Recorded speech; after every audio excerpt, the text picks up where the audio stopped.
Health is perfectly natural functioning, normal living. There is a principle of life in the universe. It is the living substance from which all things are made.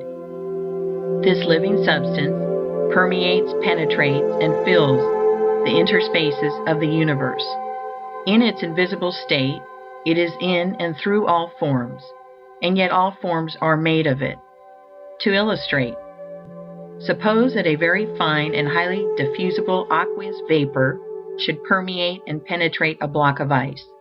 The ice is formed from living water and is living water in form, while the vapor is also living water unformed, permeating a form made from itself. This illustration will explain how living substance permeates all forms made from it. All life comes from it. It is all the life there is. The universal substance is a thinking substance and takes the form of its thought. The thought of a form held by it creates the form, and the thought of a motion causes the motion. It cannot help thinking, and so is forever creating, and it must move on toward fuller and more complete expression of itself. This means toward more complete life and more perfect functioning, and that means toward perfect health. The power of the living substance must always be exerted toward perfect health. It is a force in all things, making for perfect functioning. All things are permeated by a power which makes for health. Man can relate himself to this power and ally himself with it. He can also separate himself from it in his thoughts. Man is a form of this living substance and has within him a principle of health. This principle of health, when in full constructive activity, causes all the involuntary functions of man's body to be perfectly performed. Man is a thinking substance, permeating a visible body, and the processes of his body are controlled by his thought. When man thinks only thoughts of perfect health, the internal processes of his body will be those of perfect health. Man's first step toward perfect health must be to form a conception of himself as perfectly healthy, and as doing all things in the way and manner of a perfectly healthy person.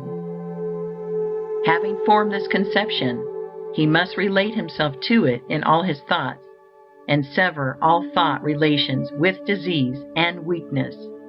If he does this, and thinks his thoughts of health with positive faith, man will cause the principle of health within him to become constructively active, and to heal all his diseases.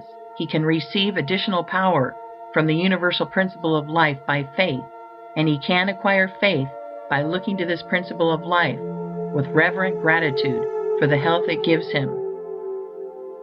If man will consciously accept the health which is being continually given to him by the living substance, and if he will be duly grateful therefor, he will develop faith.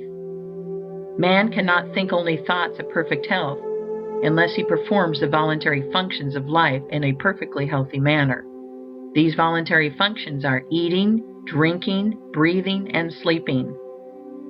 If man thinks only thoughts of health, has faith in health, and eats, drinks, breathes, and sleeps in a perfectly healthy way, he must have perfect health.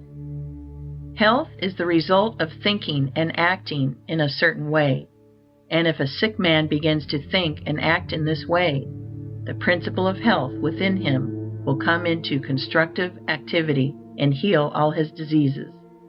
This principle of health is the same in all and is related to the life principle of the universe.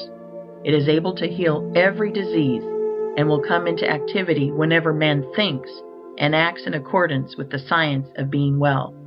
Therefore, every man can attain to perfect health.